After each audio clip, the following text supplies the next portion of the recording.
Today we are making cauliflower spread. This is a Romanian style recipe and probably you can find it in other countries too, I'm not sure about this, but this is how I make it. Let's get into it. Now we're not making a huge amount, so one smaller cauliflower head should do the job. All we need is the cauliflower florets. If you get any wastage, then especially if you make more than one cauliflower, you can use that in soups or in purees. Now in a pot with boiling water where you added some salt in goes the cauliflower.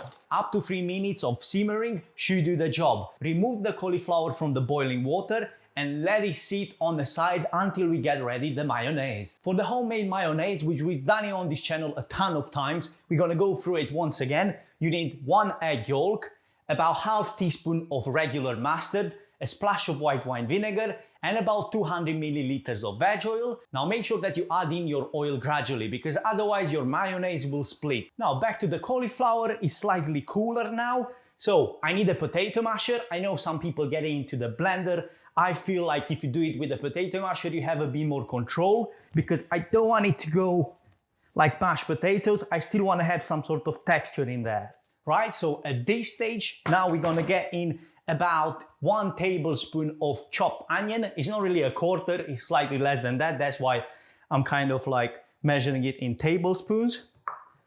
And 1 whole clove of garlic, finely grated.